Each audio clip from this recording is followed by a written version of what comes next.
Hoje é o segundo dia da nossa série sobre intestino, que eu vou explicar um pouquinho como que é o funcionamento desse trato gastrointestinal tão importante para a nossa saúde. Eu vou tentar ser o mais simples possível para que pessoas que não são da área da saúde também compreendam, que tenham interesse no assunto, seja porque tem alguma patologia ou conhecem alguém, e mesmo para os profissionais de saúde, eu vou deixar as devidas referências no final do texto. Então vamos lá. O que é o nosso trato gastrointestinal? Então o nosso trato gastrointestinal começa desde a boca e vai até o ânus. Então a boca, a faringe, o esôfago, o estômago, o intestino delgado, o intestino grosso, o reto e o ânus fazem parte desse trato gastrointestinal, mas também estruturas como dentes, enzimas, o pâncreas, o fígado também se correlacionam e muito com o nosso sistema digestivo. Vamos pensar em um alimento, vamos fazer uma analogia com a carne.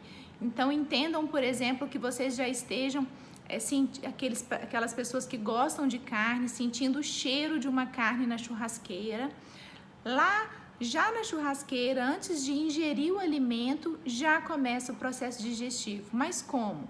Com a liberação pelo cérebro de enzimas digestivas que são liberadas desde a boca até o estômago e o intestino. Então, já começa o processo digestivo que necessita da participação do cérebro. Quando a gente fala, eu estou com uma água na boca com aquele alimento, né, com vontade de comer. Quando esse alimento chega na boca, é necessário uma ótima mastigação. Esse alimento precisa se transformar em um bolo alimentar que já na boca é recoberto por muco. Esse muco é muito importante tanto para descer o alimento de forma adequada, quanto para nossa primeira proteção. Então, nesse muco já tem enzimas que também já conseguem eliminar algumas bactérias, alguns micro-organismos que não são benéficos. E já começa toda a nossa parte de defesa também aí, uma defesa inespecífica. Esse alimento caminha para a faringe, vai para o esôfago, que nada mais é que um tubo. Esse tubo faz a ligação da boca com o estômago. A hora que o alimento chega no estômago, ocorre o fechamento do esfíncter entre o esôfago, esse tubo e o estômago, para que o alimento não retorne. Lá nesse estômago, o alimento é envolvido em mais muco, mais secreção. A secreção precisa ser ácida para uma adequada digestão. Então, começa a triturar mais esse alimento até formar uma estrutura semilíquida. No caso da carne, por exemplo, é liberada uma enzima, a pepsina, que precisa desse ambiente ácido para ela agir.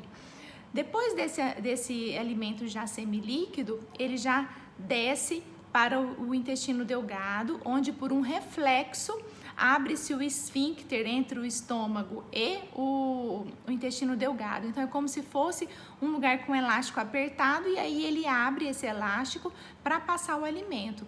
E aí já uma cascata de hormônios são liberados, por exemplo, colecistoquinina, estímulo para o fígado, que já tinha produzido algumas enzimas e ácidos biliares, liberar pela vesícula enzimas, o pâncreas também libera enzimas, agora já num pH alcalino, tudo fazendo parte desse processo aí de transformar esse alimento, que antes era uma carne, virou um alimento semilíquido, agora ele precisa se tornar a proteína, ela se torna um peptídeo, para conseguir entrar na nossa corrente sanguínea.